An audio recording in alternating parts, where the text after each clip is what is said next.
let's dive into another deep dive. Today, we're going to be tackling something that's been making a lot of noise down under. International students in Australia. We've got a whole bunch of charts, news articles, expert commentary we're going to be looking at. Yeah. And hopefully by the end of this, you'll have a much clearer picture of all the trends, the forces driving them, and why this all matters, especially for Australia's economy and universities. It's a fascinating topic, especially because it's such a major economic driver for Australia. Right. You know, billions of dollars every year, and it really shapes the social and cultural fabric of the country. Yeah, definitely a two-way street. Australia benefits from these great minds, and students get valuable experiences in education. Absolutely. But there's been a lot of talk lately about changing trends, so let's jump into it. This chart we have, the increase in international students in Australia is starting to slow. Paints a very interesting picture. Seems like after a recent peak, the growth rate is starting to taper off. Yeah, it's definitely a trend worth watching. The number of international students is still really high historically. Right. But that slowdown in growth has kind of set off some alarm bells for some people. Oh, really? Others are saying it's a necessary adjustment. Oh. So a very complex situation, and the Australian government's stepping in to try to manage it all. Okay, so the government's getting involved. What are they doing exactly? This term informal cap keeps coming up, and frankly, it sounds a little mysterious. It does sound a little mysterious. Basically, the government's kind of instructing these immigration officials to prioritize these student visa applications. They're aiming to only fill up to 80% of those allocated slots for each institution in 2025. Wow. So it's a way to control the intake without completely closing the door. Interestingly, this new system replaces a previous one that focused on lower risk institutions, which caused some issues, especially with universities. Oh, so they're trying to refine the system, make it a bit more fair, and maybe get a better handle on that influx of students. Yeah. But how are these changes actually playing out in the real world? Are visa approvals being affected? You're absolutely right about the government's objectives there. And yeah, we are seeing that direct impact on visa approvals. If you look at this chart, visa approval rates have fallen since the government introduced new directions to slow visa approvals. Pretty dramatic decline, especially for vocational and English language programs. No, that's a huge drop. Yeah. Makes you wonder if they might have overcorrected. Yeah. But before we jump into the potential consequences, let's zoom out a little bit. Okay. Connect this to the bigger picture. We know the government's been trying to manage overall migration to Australia. Is this all part of that strategy? Oh, absolutely. Remember, after Australia reopened its borders, net overseas migration just surged. Right. And so that spike obviously prompted some concerns about strain on infrastructure, housing affordability, even competition in the job market. So the government's trying to walk this tightrope, acknowledge the valuable contribution of international students while also addressing those broader concerns. It's not as simple as just opening the floodgates. Exactly. Especially when you consider the economic impact. This chart here, the value of international education is now at record levels, shows that international education brings in a massive $51 billion. That's right. And the government obviously wants to maintain those economic benefits, but also make sure it's sustainable. It's all about finding that sweet spot. Yeah. And speaking of economics, did you notice on this chart how much revenue universities are getting from these international student fees? Right. It's really starting to rival government funding in some cases. Wow. That's a game changer. Yeah. It adds a whole other dimension. So it's not just about managing migration. It's about the financial health of these universities as well. Absolutely. It's like this big web where everything's connected. But let's go back to the government's motivations for a second. What's driving their actions? Well, as we touched on, one key factor is definitely that rapid population growth, the pressure it's putting on infrastructure, housing, but they're also aiming to rebalance that temporary migration intake. They want to make sure it benefits both Australia and the students who choose to study there. Right, so they're being strategic about it.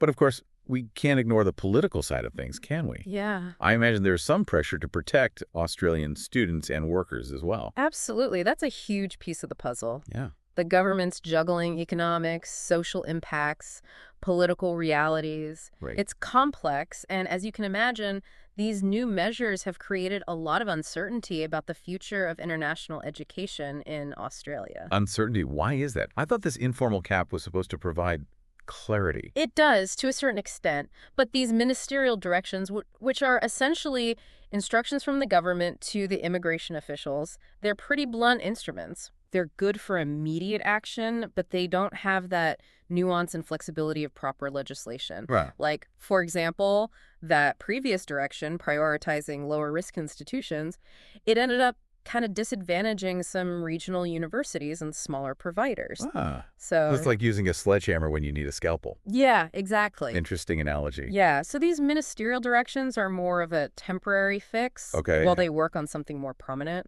Gotcha. But with the federal election coming up, Right. things could get even more unpredictable. Exactly. The election could really reshape everything. Both major parties have said that migration is going to be a key issue. So any change in government could lead to big shifts in international education policy. Exactly. Will the focus stay on controlling numbers, or will we see a shift towards other priorities like quality of education or student well-being? Yeah. It's a cliffhanger for sure. And it's not just about the policies and numbers. Right. It's about the human impact. We're talking about thousands of international students who've chosen Australia. Yeah. Their stories and experiences are incredibly diverse Yeah. and often challenging. They're facing cultural adjustments, financial pressures, even sometimes discrimination.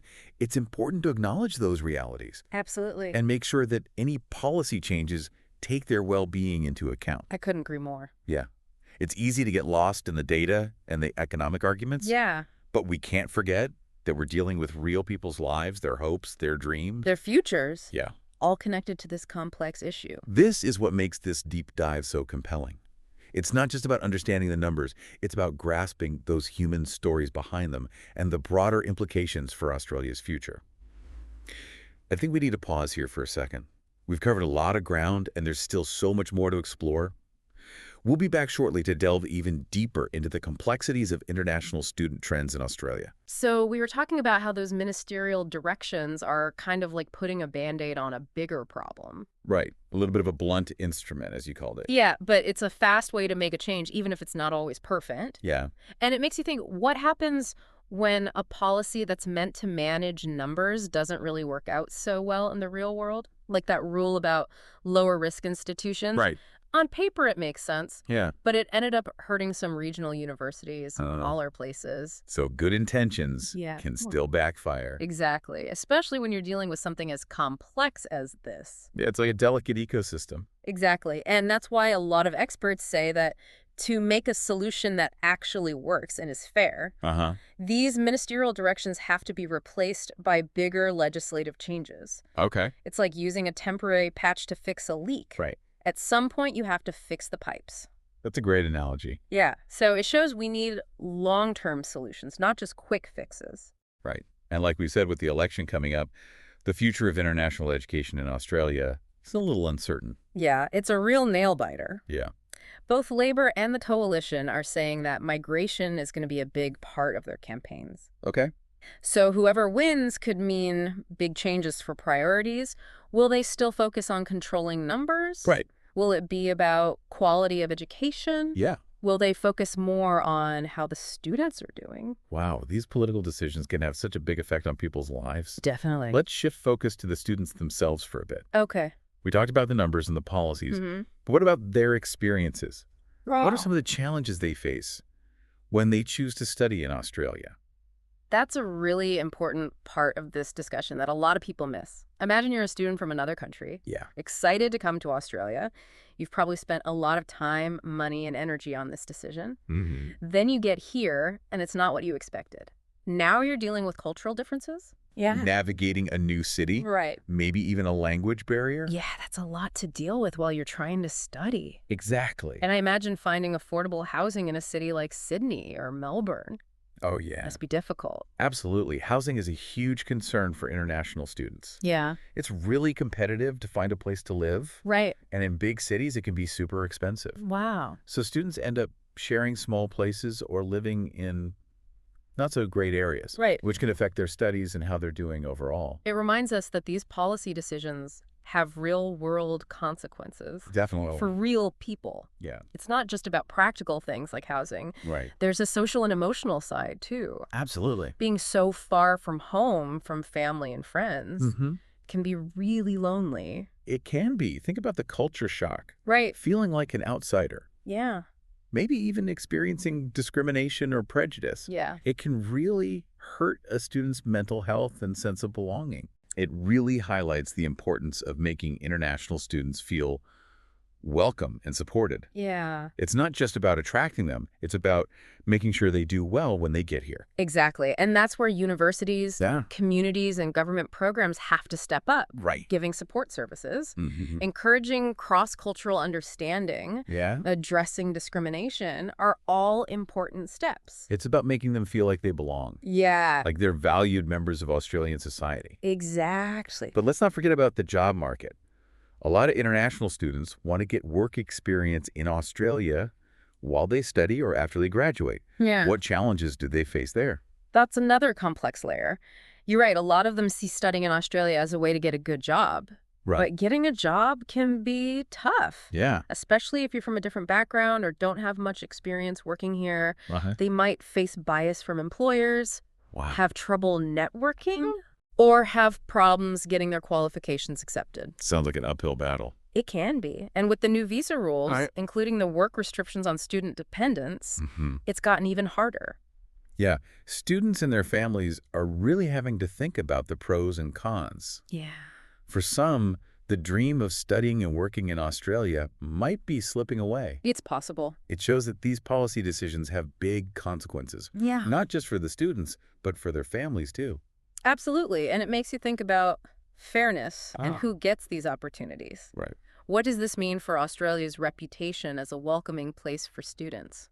These are questions we need to talk about as a country. We do. We need to be honest about the challenges and the good things. Yeah. And find ways to create a system that works for everyone. But let's not forget the bigger picture here. You mean the global education scene? Exactly. Australia isn't the only one trying to attract these students. Other countries want them too. They're offering competitive programs. Yeah. Scholarships, work opportunities after they graduate. How does Australia compare? That's a good point. And it brings us to a really important part of our discussion. Australia has had a great reputation as a top place to study. Right. But with these recent changes and the world changing around us, is that reputation in danger? That's the big question. It is. We've looked at the trends, the policies, the economics, the human stories, but now we need to look ahead and ask, what does the future hold for international education in Australia? Yeah. Will it adapt and change to meet these new challenges, or will it fall behind? Those are some really thought-provoking questions, and I think they deserve some real attention. Yeah. Let's take a moment to unpack these global trends and what they mean for Australia's place in the world. We'll be back soon to continue our deep dive.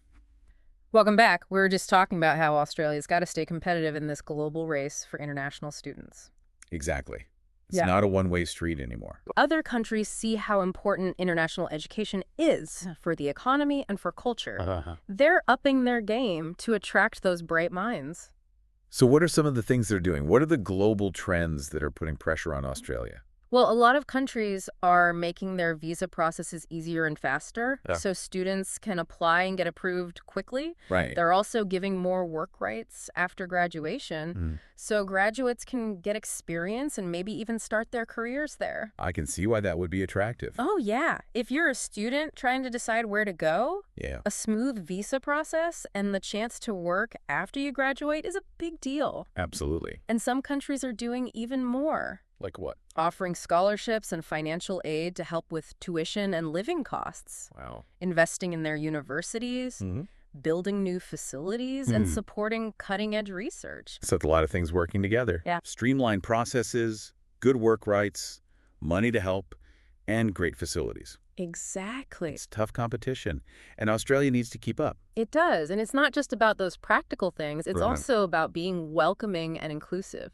Yeah. Students want to feel safe, respected, and supported. They want to know they'll be part of the community. Right, not just temporary visitors. Exactly. It's about belonging. Yeah, making them feel like they're valued and connected. That's where Australia has some real strengths. Okay, how so? It's a multicultural country with a diverse society, and people are known for being friendly. Those are good things to have, but there's still work to do right.